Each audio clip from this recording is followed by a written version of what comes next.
Magandang araw sa lahat. Ngayon ay tatalakayin ko ang tungkol sa guarded globalization at kung ano ang epekto nito sa globalisasyon sa ating mundo sa kasalukuyan.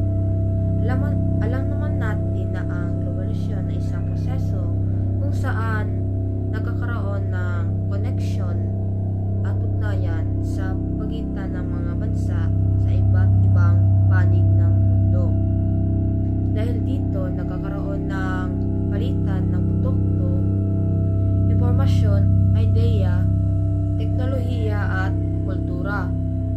Sa madaling sabi, mas nagpapalapit ang mga bansa sa isa't isa at mas nagiging bukas ang mundo sa babago at pag-unlad. Ngunit habang matagal, napansin ng maraming bansa na hindi lahat ng epekto ng globalisasyon ay maganda.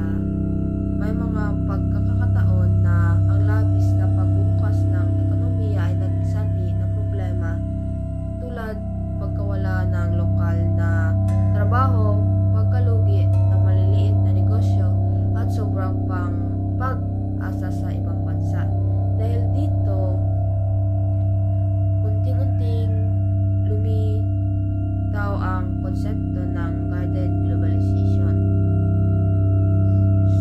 So, ano nga ba ang ibig sabihin ng guarded globalization? Ang guarded globalization ay isang uri ng globalization na mas maingat at kontrolado. Ibig sabihin, nakikipagbahagi pa rin ang isang bansa sa pandaigdigang kalakalan at ugnayan. Pero may hangganan at proteksyon. Pinipili ng bawat bansa kung alin sa mga aspeto ng globalisasyon ang papayagan nila at alin ang kanilang babantayan o babawasan. Parang ganito, kung dati bukas na bukas ang mga bansa sa lahat ng uri ng dayuhang produkto, kumpanya at impluwensya. Ngayon, mas sinasala nila kung atin talaga ang makakabuti sa kanilang ekonomiya at mamayan. Halimbawa, may mga bansa na nagbabawal sa ilang dayuhan ng apps o teknolohiya dahil sa isang pagsiguridad. May mga gobyerno rin na pinipigilan ang sobrang pag-angat ng produkto upang bigyan ng proteksyon ang sariling mga lokal na negosyo. Ngayon, ano nga ba ang epekto ng guarded globalization sa ating mundo? Ngayon, una, nagkakaroon ng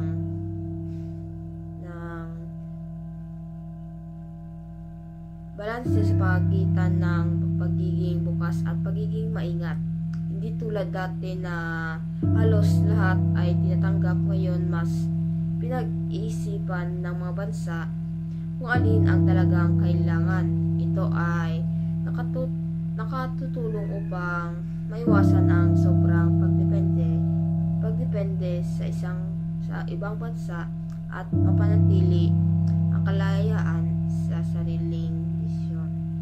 Ikalawa, mas nabibigyan ng pagkakataon ang lokal na industriya na lumakas dahil may proteksyon mula sa sobrang kompetisyon ng mga dayuhan na bibigay ng panahon ang mga lokal na negosyo na mag-improve, lumago at makasabay sa global market.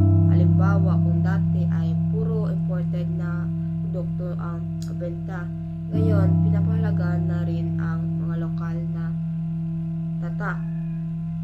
Ikatlo, tumitibay ang seguridad ng isang bansa sa panahon ngayon na laganap ang cyber attacks, fake news at data breaches. Mahalaga talaga na maging maingat. Ang guarded globalization ay tumutulong para maprotektahan ang mahalagang impormasyon at teknolohiya laban sa maling ibang bansa o grupo. Ngunit syempre, hindi lang puro positibo ang dulot nito. Mayroon ding mga hamon o negatibong epekto. Una, nagiging mabagal ang international na cooperation. Mas tumatagal ang proseso na pakikipag-ugnayan o pakipagsundo sa ibang bansa. Halimbawa, ang mga kasunduan tungkol sa kalakalan o teknolohiya ay hindi agad na aprobahan dahil sa takot na baka may masamang epekto sa loob ng bansa. Kalawa, maaaring mabawasan ang pagkakataon para sa ibang bansa na umunlad. Kapag masyadong sarado ang ilang ekonomiya, nahihirapan ang mga bansa umaasa sa pandaigdigang merkado na makipagsabayan magbenta ng kanilang produkto.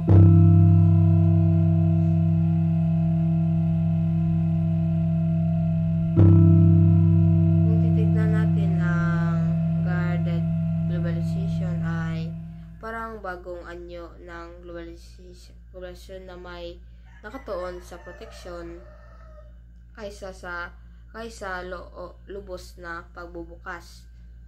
Isa itong paraan ng mga bansa upang makibahagi pa rin sa mundo, pero siguraduhin na din sila mawala sa sariling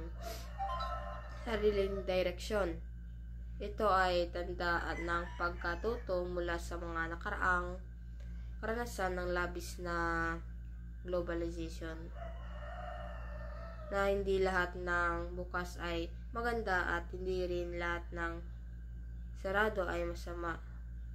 Ang mahalaga ay ang tamang timpla, ang balanseng pagkilahok na may kasamang pag-iingat.